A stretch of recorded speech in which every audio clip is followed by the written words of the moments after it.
Her blog CoralReefer420.com has been updated daily for 5 years as she travels and explores the cannabis community on camera. So she uses the internet to reach out to everyone and anyone in hopes to end misinformation, which there is so bloody much of, and to help get cannabis legalised again for everyone. CoralReefer. Hi everyone, thank you guys so much for coming. This is actually my third Mardi Grass and I'm really excited to be back. I think that Australians know how to celebrate cannabis and how to celebrate this plant, and I love walking through Mardi Grass and seeing all the different types of people, all the ages, all the families, and everyone just really enjoying my favorite plant too. So thank you guys for being here today. As Lou just said, I am here to talk about social media and how we can use it for advocacy. I think a lot of us are pretty familiar with social media. Maybe we are already on Facebook, maybe we have a Twitter account. I joined it because my mom was really active on social media. She was posting her lunch and her breakfast and her little outings all day, and I had moved out of town, so I wanted to keep in touch with her, so I joined as well. As I was posting more and more about cannabis and my consumption and my regular day, I'd be smoking before or after work to try and make sure I did the best job I could. My mom wasn't so happy to see it on my social media feeds. She's been sober my entire life, and she's really raised me to speak my truth, but also in the right setting. So she let me know that she didn't really enjoy the alerts that were coming into her phone about my new pipe or my new weed that I just picked up. And she had a conversation with me of maybe I should find the right place for these messages I wanted to share. So I created a separate Twitter account, and it was a cannabis-focused account, and I called it CoralReefer420 because I think some of you know Coral is my real name. I started this account to share my experience with cannabis. Growing up in California, I've been able to smoke pretty freely for as long as I've been interested. I'm very grateful for that. It's not something I even knew was special until I left the state, until I was posting content online. And I saw the feedback from people here in Australia or people in other parts of the United States saying that they couldn't smoke before they went to work because they were afraid their boss would smell it on them. They couldn't buy weed when they were by themselves because they were afraid they were going to get robbed. And it scared me. I had never experienced things like that in California. And I started understanding that maybe I could do something from where I was with what I have right now in front of me. Social media is a free tool that all of us have access to if we can access the internet, and I'm really happy to say in Australia I've seen a lot of free internet everywhere, so thank you guys for that, because while I'm traveling it's a huge, huge help. You guys can access Twitter and Facebook, you can start posting YouTube videos anytime. The camera phones, we picked one up, there was like a $100 camera phone, you're good to go. I started a lot of my videos and almost all of my photos until like a couple months ago were done on my camera phone, and it has not been that hard to really slowly upgrade from there. So start with what you have. When it comes to what are you sharing and what's the point of even saying this is what I'm smoking and this is why I enjoy it, it's really because social media is a window for all of us to expose our lives. And we can show people that we smoke weed and we go to work. We smoke cannabis and we have families. We are invited to our Christmas dinners. We see our parents still, and it's not something that's destroyed our lives. We can be that example.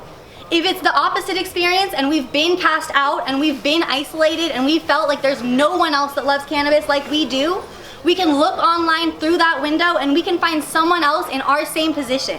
And we can find a friend and we can find an ally. And it's incredible. I think a lot of us consume cannabis to better our lives and to enjoy ourselves, but we show up to these events because we know that we can make a difference when we're together. We don't need to be at home, we don't need to be alone in our rooms, keeping it secret. We want to celebrate it. We want to tell everyone that will listen to us that cannabis helps us. Cannabis benefits our lives, and it's a shame to try and ask us to be quiet about it. We can keep this message focused by doing it in respectful ways. We can use social media to not create trolling accounts and have tons of fake names and only giveaway posts or only posts of products. Create real, genuine presences. Use your names when it's safe. Be conscious of the legal risks that you're taking. I do tell people to use their real names, as I do, and I know there are legal risks involved, and I want to just play into your mind the legal risks that our generations before were taking in the 50s and the 60s and the 70s. They stood outside, they were arrested, they had sit-ins and smokeouts, they were dragged out by the police. If the least that we can do is use our real name on a social media account, it is something, and it's safe as we can do it. When it comes to meeting up in these large groups, I love to host meetups because I love seeing social media come to real life. It can sometimes feel like we're talking to a vacuum. It's just the internet. Who knows how far the message is really getting? But when I look through the crowd right now, I see people that I met 3 years ago just from posts on the internet. I was able to come to Australia and feel like I had friends here already. That's social media. It's not because of a number of followers, it's because of the time you put into the network, the amount of comments that you're responding to, the amount of engagement that you actually put on your original post. Are you saying why that post is important to you? Are you saying why that plant is the one you picked and why it matters? I've been able to learn so much through social media, not because I was researching it and trying to broadcast my expertise to you guys, because I'm so far from an expert, but because as I shared the questions that I found with cannabis, the social media fellow cannabis consumers, they brought the answers to me. I would use a new product like any of the ones that were just demonstrated for us, and I'd use it wrong. I'd have the wrong setting on, I'd have it upside down, like things would be crazy. But because of social media and this community that had been created, I was able to have guidance, and people were able to say, I tried that and made the same mistake too. Try this next time. Social media is something that a lot of us can write off, and I think in our daily lives, our peers tend to write off. They think, oh, you're posting again on Instagram. You're always on your phone. You're always on your online or always posting. And that is okay. We need to remind ourselves that our message is ours to share. And if you feel compelled to publish your content, doesn't matter if it's on the internet, it doesn't matter if you're writing a book, it doesn't matter if you're making a video, you have a message and you need to share it however you feel comfortable.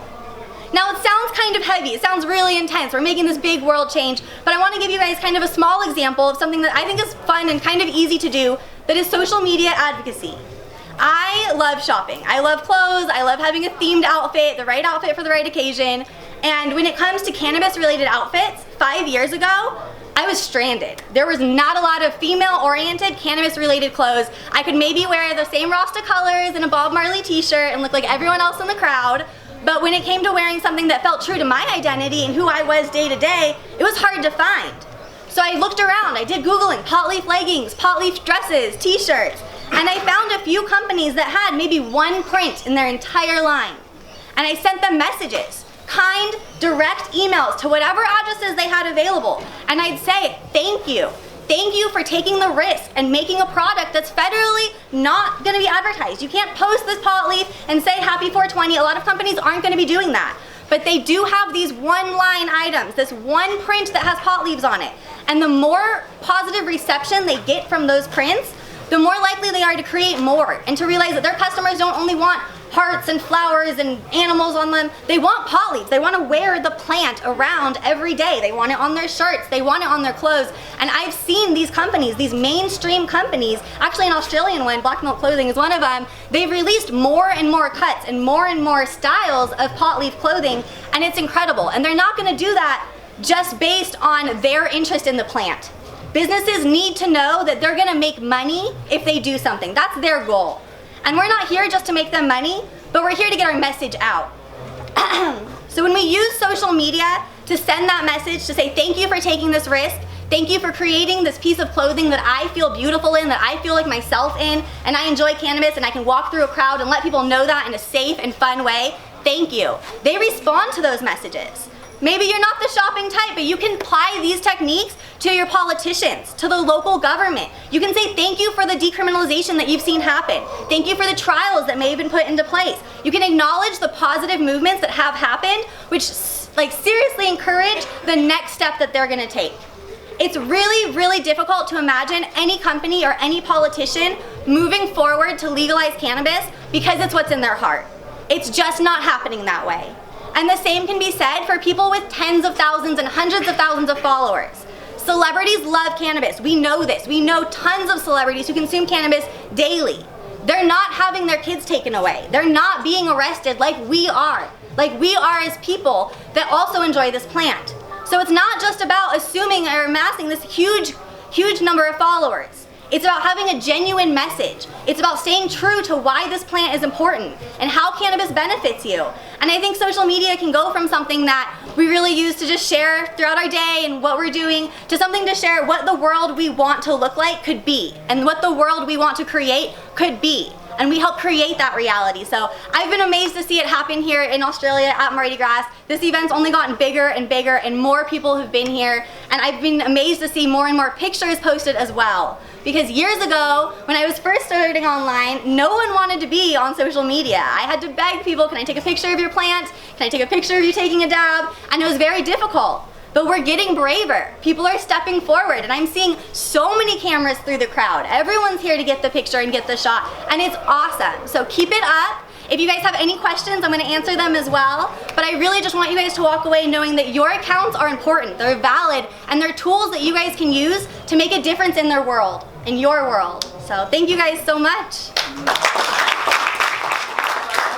How many hours a day would you spend uploading your social media existence? Quite a bit. I'd say like a bulk, probably like 4 to 5 hours, but it's broken up. So I'll try and do like 20 minutes, I'll do a little post, and then I'll go and live my life, have food, smoke, and then, you know, take a picture of what I'm doing and do another post. I do like to, after a post, I do like to stick around for like 10, 15 minutes so that the first people that engage in it and comment, I can respond to them, I can make sure that maybe my message doesn't have typos in it or it was received in the way that I intended it, and then I will, you know, go back to actually living my life and consuming cannabis and making the plans for the next plan. Do you have problems with trolls?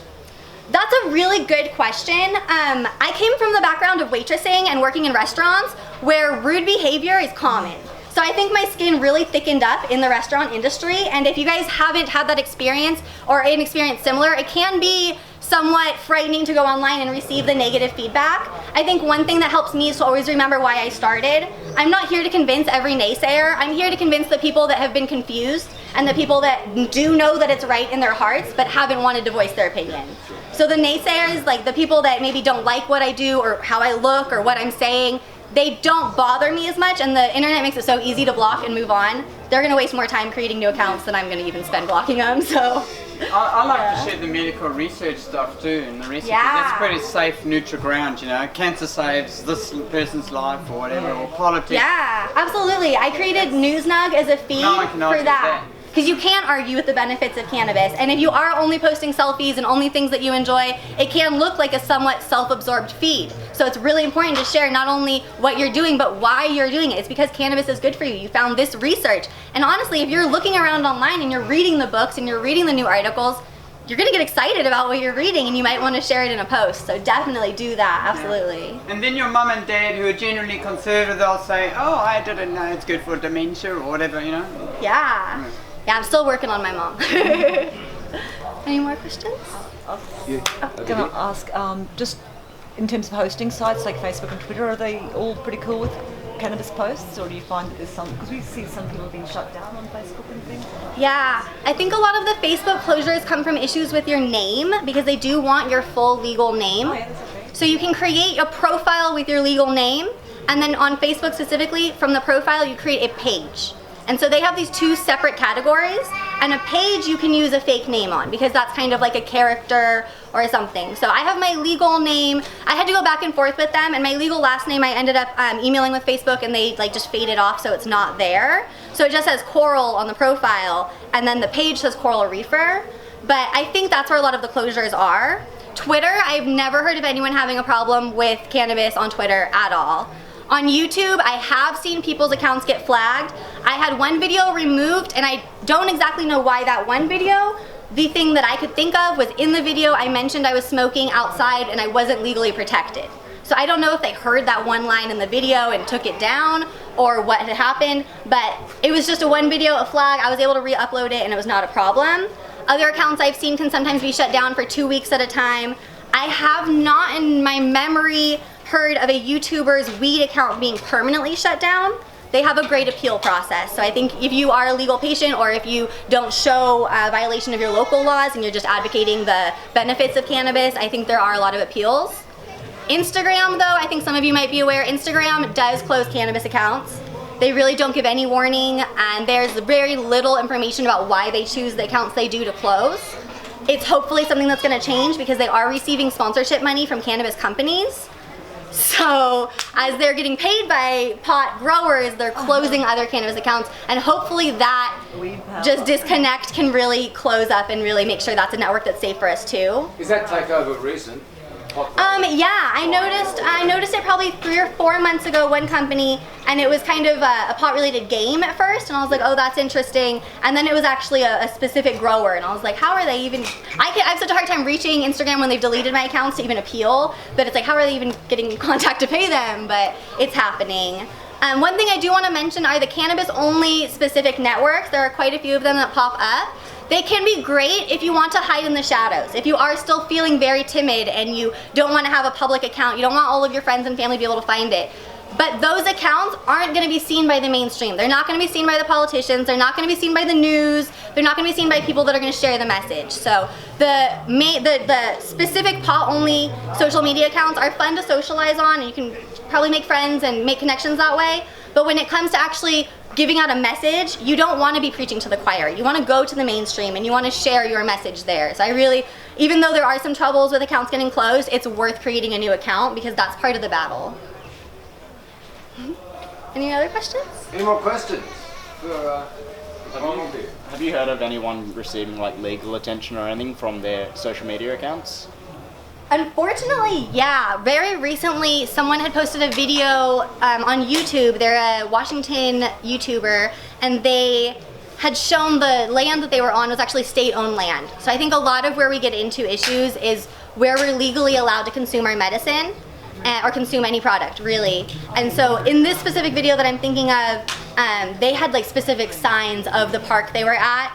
And so I think it was kind of a quick move, and I believe the police contacted them. I'm not exactly sure how it went from there, but I know that like their license plate was in the video, the park was in the video.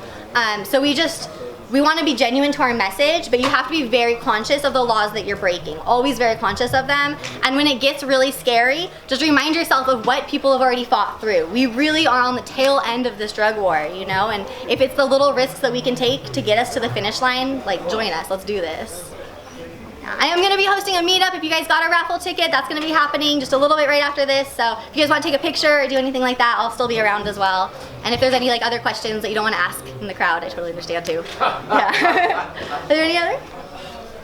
Is it really alright to shoot photos of your genitals and post them online? Whoa, for me? No, please don't. But if you're over 18, you could make a lot of money doing that if you're over 18, for sure. There's a lot of swingers clubs out there.